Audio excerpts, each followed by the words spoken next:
Hi, welcome to the Sifu Mimi Chan Show. Thanks for joining the conversation.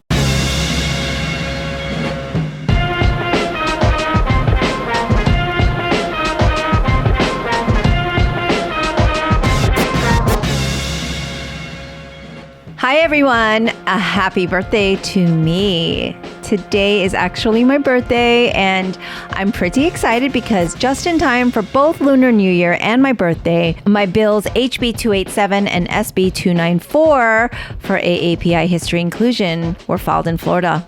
I've been working on this bill for almost 2 years now. It's been quite a process. I want to thank you, first of all, for humoring me during this episode as I share some discoveries about AAPI history and what it means to me, and also apologize for a bit of the rant that I go on regarding the recent Monterey Park shooting and Half Moon Bay shooting. Advocacy is important and everybody can do it. I'd be very grateful if you would listen on to hear some ways you might be able to make a difference in just 5 minutes. I've enjoyed podcasting these past 6 years and hope you've enjoyed listening. If you are, please rate my podcast on your platform of choice and share it with others. If you would like to support with a donation to help keep this podcast going and support the work I do, you can become a patron of the show by visiting my website or patreon.com/SifuMimiChan.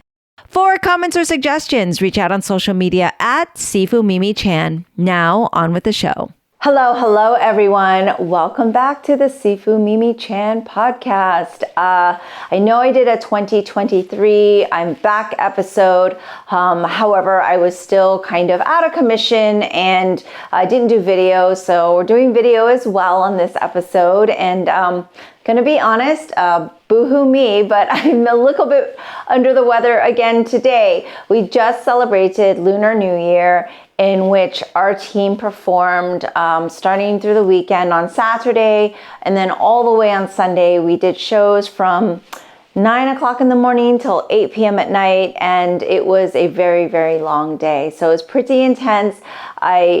I know we've had Lunar New Year episodes before, but literally it was performing, getting in the car, barely slowing down to jump out sometimes, doing the next show, jumping back in, getting to the next show. It was really, really hectic this year. And then as this is recorded, yesterday we also had shows into the evening. And so it's just been going on and on and on. I'm hoping to be able to release this one day early from my normal Tuesday release because it is my birthday. So this is my birthday episode. Happy birthday to me. I'm normally not really actually that excited about my birthday. It's something I usually plan to be fairly low key, but I feel like there's some significance in thinking about when I was born, and what that means every year as time goes on, because we usually look at things on a calendar, right? As far as like, okay, how did I do this year? What did I do? And I think oftentimes at birthdays, we also start to kind of think, especially as you get older, like, what have I accomplished, or what's going on in my life? And what is the meaning of life, right? But I have none of the answers, by the way, listeners and viewers, so please be patient. But we did have a wonderful Lunar New Year celebration. Year of the Rabbit is certainly hopping. We still have a ton of shows left. So those of you who are in Central Florida, please check out Wallam.com. Come out and say hi. Come out and see a show. My team is so hardworking. I am so grateful for their dedication and their love for Wallam and Lunar New Year. These kids, when I say kids, I mean all the way into adults, all of the students, they are just rolling around in the firecracker dust, banging those cymbals till their hands can't move anymore, drumming until they're bleeding all over their drum. I mean, literally. So it's quite a lot, but we still have more to go. So as this is released, we have shows all the way through February. We have a big parade coming up. I would really love for more celebration across the community. As this is recorded as well, we just had 2 mass shootings amidst the AAPI community. And of course, that was devastating. And as I had to do news interviews, what should have been about Lunar New Year and celebrations and ushering in positivity was darkened by these 2 mass shootings. And I have to say, I was really it shouldn't surprise me, right? It shouldn't surprise me that there's yet another mass shooting when apparently there are more mass shootings in this country than days of the year thus far. And I think that happens almost every year. I feel like a broken record here, but yeah, it was really, really heartbreaking and horrifying, to be honest. Excuse me. Still under the weather, fighting that firecracker dust sinus stuff. But I was asked my thoughts on it, and I always try to prepare something so that the press doesn't pick me apart and take things out of context. But really, it's just frustrating and angering that, one, we still have such an issue with gun control and the ability for people to get these weapons that can kill so many people. Two, that, regardless of what the motives are, the Asian American community was under attack, regardless of who did the attacks. I know that they were Asian Americans, kind of looking into the fact that Asian Americans are not a monolith. So that certainly doesn't mean that this wasn't, racially motivated. I don't know that. It seems like the second one might have been, and this is pure speculation, but maybe a disgruntled worker, because I guess he worked at the farms as well, but all these Chinese farmers that were killed. It's just so heartbreaking. And I don't know that there will ever be a time where we are not kind of kicked in the gut by hearing about these shootings and hearing about what's happening in our community. So, yeah, it was really, really just frustrating that Lunar New Year had this kind of cloud over it, as I also went to talk to my team and said, hey, that morning we woke up, we had no idea who the shooter was, what happened, what was going on. It wasn't until later in the evening. So that morning I had to, instead of giving the normal speech of, hey, everybody, we're going to have an amazing day, this is so exciting. I mean, I always give a safety speech, but to have to even mention yet again, like, let's just be extra on our situational awareness so that we can ensure that nothing like this happens during our celebrations. And there's no way to ensure that, of course, but just the fact that we have to kind of talk about it, and we've got kids of all ages there, and that this is the world that we live in is truly sad. And I don't know if there's a solution. I don't know how we're going to make those changes, but I do know that something has to change. And I know I had a rant episode last year after the mass shooting at the school where all the kids were killed again. And it's just never ending. And I hope that we can find a way forward. And a lot of the news interviews asked, is this anti-Asian American violence? And of course, like at that time, I said we didn't know who the shooter was. And I said, well, regardless of what, anti-Asian American violence is still very prevalent. And regardless of the pandemic, it has happened in our history, in our past, in our present, and unfortunately in the future. And one of the things that I'm very excited about that was positive right before Lunar New Year and to usher in the year was that my bills for AAPI history were finally filed here in Florida. And we've been fighting to get lead sponsorship that was going to be, good for the Florida community in terms of how it would be received by the government. And this is the politics part of it that I really don't enjoy. But, we are in a Republican supermajority, and therefore we need to make sure that we have that bipartisan support, that we have support, and we can explain why this is so important. And, even people that I know personally just don't seem to understand the bridge, the reason that education and Asian American and Pacific Islander history is so important to actually combat the anti-Asian American violence. Like it's hard for people to see that connectivity. And it kind of stems from just looking at this as a student in a classroom, right? So if you're a student in a classroom and you're a young child, as I was, and you're learning about history and you don't realize that Asian Americans had such an important impact and civic contribution, you don't then look around and see the Asian kids in your class as American. You see them as foreign or exotic or anything but American. And I don't know that there's any Asian American that hasn't been asked, where are you from? And I know it's something that I'm repeating and that I've said before and that everyone says, but that's where it starts, right? So this is where kids in a classroom will look around and they'll see others as not American. And as they grow up, they start to build resentment towards anything that frustrates them. And seeing people as not American is the start of that lack of understanding, that lack of realization that Asian Americans are American, many of them born here for several generations now, and seeing them as the enemy or seeing Asian Americans as problematic. I think that, we have the model minority myth that definitively is meant to divide.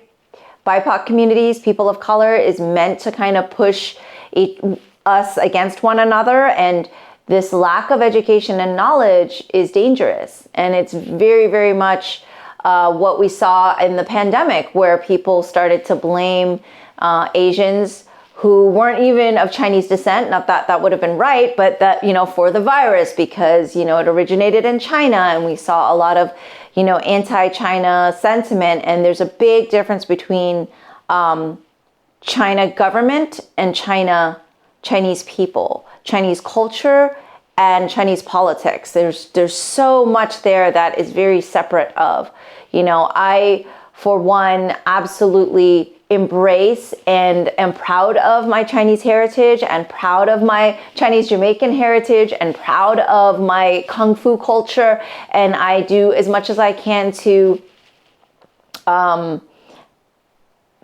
elevate that, and to advocate and share and teach. And I think that education is definitively the way forward, right? And so when I go to talk to legislators, a lot of them ask, is this a problem in the United States? And then we can very much easily point to statistics and show them and tell them that, yes, this is absolutely a problem. And I'm totally going to cheat and use my notes and things like that to kind of share some of the things that I've learned recently, which were really, really surprising. And,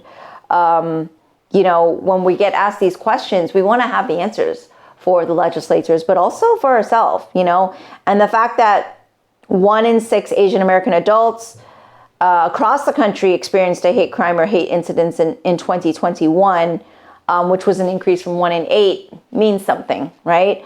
The fact that in Florida, crime actually has decreased, but if you look at it, crimes against AAPI community increased. So this is definitively a problem, and people who think it's only a problem in Chinatowns are wrong. This is happening in your community, and we want to be able to prevent that.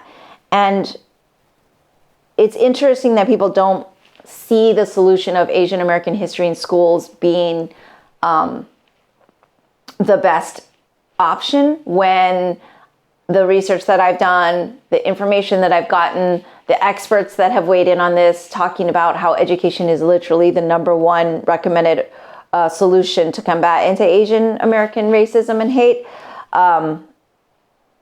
In a nutshell, I've learned quite a few things in this last 2 years of a process about AAPI history, things that I did not know anything about. I think many of us have learned about the Japanese internment camps, but they're very much glossed over.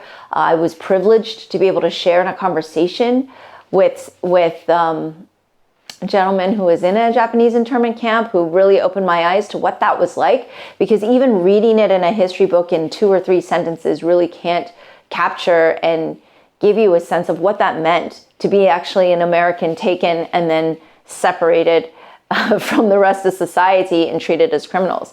And on a positive note, one of the things that I love to share with legislators when they ask me about it are the things that are very specific right here to Florida. So one of the examples that we love using at Make Us Visible is Lou Kim Gong. And most of you probably have never heard of him, because I can tell you that I did not. And it was really exciting when I went to go research this, because I am actually a lover of oranges and fruit. And when you think of Florida oranges, it's just so iconic to Florida and so symbolic to our state. And Lu Gim Gong was actually a Chinese farmer, and he basically developed a cold-resistant orange and also grapefruit and another citrus, but basically he helped find that Valencia variety. So it used to actually be called the Lu Gim Gong strain or the Lu Gim Gong variety of oranges, but then later was kind of also known as the Valencia variety, which I think many of you are very familiar with. And it's because of this Asian American that we have this awesome frost resistant and just amazing orange that we have today. So orange juice, oranges, anything you can think of, like there's a connectivity to that. And I really believe that had I learned that while I was in Florida in education and in history class, in American history, learning like, oh, this is an American that did this, I do feel that people would have treated me different because they would kind of see, oh, this is an Asian American and this is like something that happened in our society and historically, and it just would make you feel, it would have made me feel a better sense of belonging. It would have made me feel proud. And I have shared this on this podcast many times that there were times when I was younger that I wanted to, blend in. I wish that I were Caucasian, or I wish that I didn't look the way I looked because I felt singled out. I felt that it was, I don't want to use the word popular or wrong, or it just felt like it would have been better off if I didn't look the way I looked. And of course now I'm really excited to see the melting pot that is the United States. And, I am married to Oscar, who is of Dominican descent. He's Hispanic. And I look around and I love to see diversity and people of color and realize that that is very American. Like there's nothing more American than seeing all these different backgrounds represented. And I would love to learn more about Hispanic contributions and, all these different contributions from all these different backgrounds. And the thing about it is people don't realize, but in the state of Florida, there is already Holocaust studies, African American studies, Hispanic heritage, women's contributions included in legislation. So my main goal right now is to just at least see AAPI history listed because it's not listed right now.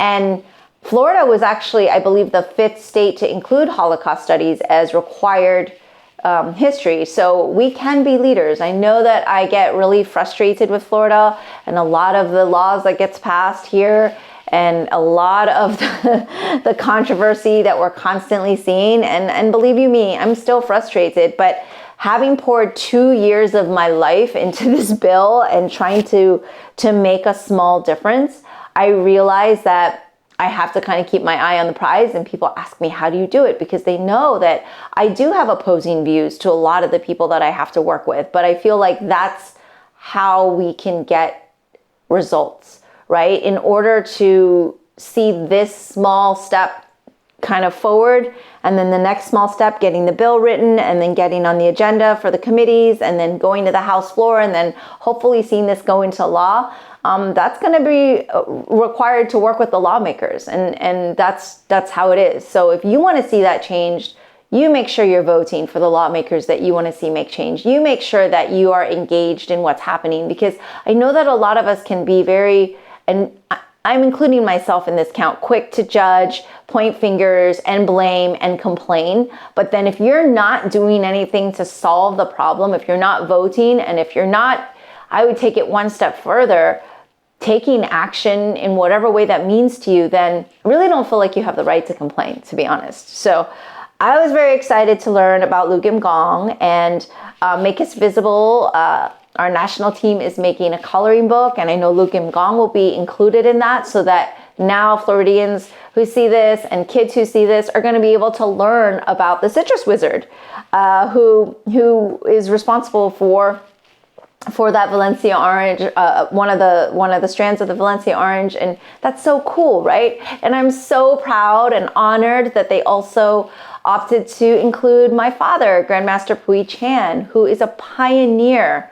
for teaching traditional Chinese martial arts, Kung Fu, in this country, and who opened that door to all people, where it was very closed off before, to only the Asian community. And, that he was frowned upon, in the early days for that, but he came to America for a reason. He left communism for a reason. So he wanted to spread and proliferate his art from his master. He wanted to share that with everybody because he knows the benefits of Chinese martial arts and how that can be positive for everyone. And so I really feel like being able to kind of connect those dots and see Asian Americans as Americans and still being able to honor their culture is very American. And I feel like as we as students, as we as people start to learn and believe that, then there is less hate, there is less violence, there is less blame on people that you don't look at as American. And I'm not a statistic person, I don't have all the information, but it's very much proven that a lot of these hate crimes that we're seeing is from the ignorance of people, of Asian Americans being blamed for something, or the model minority myth that they're more successful, where and it's a negative thing, right? And I don't have the stats in front of me. I wish I had been more prepared for this, but I do know that also there's Asian Americans are amongst some of the lowest in terms of having poverty lines and having a lot of challenges, and Asian Americans being seen as a monolith, right? Like all Asian Americans are the same. We have so many countries that are represented in Asia and as part of Asian Americans that there's no one size fits all. There's no blanket statement that can cover everything. So I just wanted to kind of talk about the fact that the bill I'm writing with Make Us Visible Florida, and the reason I am pushing so intensely for this, the reason I am working across party lines and with legislation and Florida government is because I really believe that this is going to make a difference for our future. And I really believe that it would have helped me growing up in that classroom. And I really believe that Asian American history is American history and should be taught as such. And so I wanted to share a few other things that I didn't learn about. And I'm probably going to have more of an expert on the show in the near future. Maybe one from Asian American Education Project will come back and talk about some of the history lessons and things like that. But, there's just so many people and cultures that you don't hear about. And I think like Filipino Americans are another one that kind of get overlooked for their contributions. And Philip Vera Cruz, who's one of those unsung heroes that was a farmer in Central Valley, California, and worked really long days, 9 to 10 hours, 110-degree heat, and lived in labor camps. And in 1965, Philip and others led the Delano grape strike. And I know we hear a lot about others' contributions in that and trying to get better, improvement for farm workers in the union and kind of actually creating that United Farm Workers Union. But I didn't really know Filipino American was involved in it in that way, right? I didn't know that he led the charge of fighting for the rights of farm workers. And I think that's so awesome, right? Like you think about some of these historic figures and these are not the first people that jump to your mind, right? And I feel like that needs to change. I'm not saying that only Asian American history should be taught. I'm saying it should at least be taught. It needs to be included because we need to see the civic contributions of these Asian Americans so that we can inspire and learn from it and learn from the history that is not being taught currently. And so the process for filing a bill is really, really complex. And I know that every year, this last 2 years, I'm like, oh, I have a bill filed. And like, it seemed like an easy feat. I will tell you, it was not an easy feat this year. I did feel moments where I actually thought the bill was not going to get filed. And I was really stressed out about it. I do have a lot of community that is backing this, and I can't thank them enough for believing in the bill and also putting in volunteer hours to try to make phone calls and try to help in whatever way they can. But there was definitely a moment where I didn't think this bill was going to happen, and the fact that we got them filed right before Lunar New Year was a huge win, but we still have a long way to go. So what I'm kind of talking about now, what I'm asking now, and what I want to share is how important it is to take action. And I know I kind of got a little preachy earlier about voting, and then in addition to voting, actually doing something to secure your vote or to make your vote matter. Like, I think that's just the first step. I know that being a part of the process and voting is important, but I also know that there's a lot of voters out there that don't read what some of these bills do, or don't really research the candidates that well, and they just go with what's familiar. And I really, really hope that you become an informed voter, and that you become someone who maybe goes one step further and just takes like 5 minutes of their day to take a little bit of action. And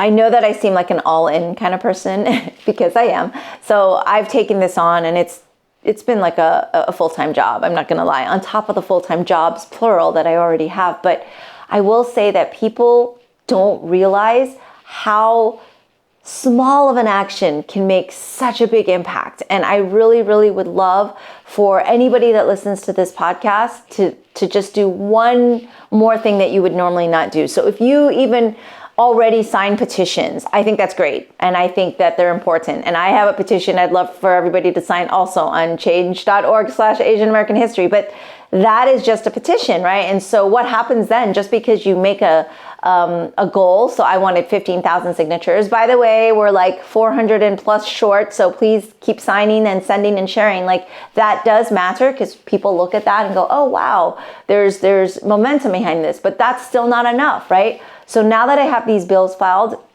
HB 287 and SB 294, these bills won't mean anything if people don't let their legislators know it means something to them. And so it seems very scary and daunting, but picking up the phone and just reading like something that you prepared, we have a toolkit available. I will link all of that here, but just kind of letting your legislator know why it is important to you. If you believe that Asian American Pacific Islander history should be taught, please take that extra step and make that one phone call. It takes a minute of your day. If you're really scared about making that phone call, you can send an email. That also takes a minute of your day to kind of just write something and let them know you support it. It does matter. I was told, I think if you get like 5+ calls about a certain bill, the legislature office, like the district aides and legislative aides, they're the ones that pick up the phone, right? So they don't actually have to tell the legislator what's happening until they, whatever the rule is in their office. Oh, we got like 5 calls on this. So that's what makes impact. And that's 5 people across the state of Florida, or, 5 people in one county. So every action matters. And I'm calling on you, and I'm calling you out for those of you that have ever complained about anything when it comes to government or law, or how you don't like what you're learning in school, or anything that you feel is unjust. Stop complaining about it and take to the phone or the email. And then if you want to go one step forward more, show up to a school board meeting. Read something that says, hey, I am a parent in this district, and here's what I believe. This isn't happening. Asian American history is not in schools. Why is it not? It's not required. Doesn't mean some teachers aren't teaching it, or maybe mentioning it, or maybe bringing it into the classroom, but it's not required. So we're leaving it up to the very busy teachers who are focused on standardized testing or whatever are the rules that, laws making you do, right? So if we at least can get this one thing done, it will make an impact. And then there's still a long journey ahead. It's a long process. Just because my bill gets passed doesn't mean suddenly the next day Asian American history is being taught. There's still a process after this. But without this step, we don't see that happening. And I don't want to be all lectury to you who are like my loyal, wonderful listeners. And I know that you are supercharging me. I know that you support me, but I don't want you to support me. I want you to support your fire and your motivation for wanting something to be done. And I'm begging you to just take one extra step from what you've done in the past and try to take action and advocate for what you believe in. And that doesn't just mean my AAPI history bill. As you all know, I've advocated for so many things. The gun control issue is problem, gun safety, however you want to frame it, that's going to make you feel more comfortable, but it is a problem. We had 2 mass shootings within 2 days in these communities of like senior citizens. This is not normal or okay. Reproductive rights are under attack. And I know a lot of you out there are mad and frustrated, but take that one extra step and make a difference. Like, do the things. And for some of you, that might be contributing to a campaign that helps, or an organization that does those extra steps. I know that all of you can only contribute in a way in which you feel comfortable, but I am urging you to try to also step out of your comfort zone, because that's the only way that we can see things happen. If I wasn't doing this, then this wouldn't be happening. I'm very much out of my comfort zone, believe it or not. And so I'm asking for your support and continued support, which is always appreciated. But I will also say it feels really good to do it, right? The first time I got on the phone, I was like, oh my gosh, this is so scary. But they're used to it. They're used to these calls. This is what they do. They take these calls. And I would tell you 50% or more of the time, it goes to voicemail. So just leave a voicemail. And there's something empowering about it, saying, you know what, I at least made my voice heard. Instead of complaining about it to your friends or your family members, at least make your voice heard to the people that are supposed to be listening. And the more of us that do that, then they're going to have to listen. So I'm very proud of these bills that have been filed. HB 287, SB 294. It's a huge accomplishment. We still have a long way to go. If you are in Florida, please reach out to me and let me know if you're not sure how you can help, what you can do. I am not lying when I say it takes less than 5 minutes a day in one day for you to make impact. It really, really will. And you may hear this and say, oh yeah, I'm going to do that. And then you forget about it. But if for some reason it comes back around, it's never too late. Please join me in this fight. It is a journey. It is a struggle. I am in Florida. There's so much under attack here, especially with education, especially with seeing a lot of rights being taken away, a lot of just big issues. I'm not going to get into them here, but this is one thing you can help me with. So if you're willing and able, please do. I did also want to mention, it is my birthday, so this is my birthday ask. So if you want to give me a present, then do something positive that's going to make an impact for the future. And I think that'll be a great gift. So you can also become a patron of the show. That's always a good gift too, because that does actually help enable and empower me to do the things I'm doing. But I always like to end with gratitude. So thank you so much for listening to me rant, semi-rant. It wasn't really a rant. I think it was more of an ask. Thank you for at least entertaining the thoughts of it. I hope you enjoyed some of the AAPI history that I shared. These are a couple of the ones that I found fascinating. There's so much more. There's just so much to learn, right? And again, I'm going to have perhaps a guest on who can actually speak to it more eloquently than I can, because I am just kind of reading some of the notes that I take along the way as I learn. But I'd love to hear from all of you. And if you did take action, please share that. Let me know, tag on Instagram and let me know you've done it, or send me a direct message, or, post on my blog post for the podcast. However you want to let me know, I'd love to hear it, because it makes me feel like I'm a lot less alone in doing this. And real quick shout out to my team at Make Us Visible Florida, Make Us Visible as a whole. I could not be doing the efforts without so many of the volunteers that have recently joined on. I'm so excited to have outreach in Jacksonville and South Florida and the Tampa Bay area and the Tallahassee area. We've got Florida covered, but we need more. We need more support. So please reach out to us if you're interested in volunteering. That word can be so daunting, but I promise you can do bite-sized actions and make a difference. So happy birthday to me. I usually don't get all, crazy about my celebration, but I am really proud to be here and doing the work that I'm doing. And I am really grateful that I have yet another birthday to celebrate and to see some of these dreams come true. So I am advocating for my AAPI History Inclusion in K through 12 curriculum here in Florida, HB 287 and SB 294. I'm proud to have new bills. I'm ready to see that legislation passed so I can get a break and move on with my life a little bit. So thank you all for listening. I promise martial arts enthusiasts, I will be doing a Kung Fu episode soon. I promised you a little bit more on the spear and broadsword.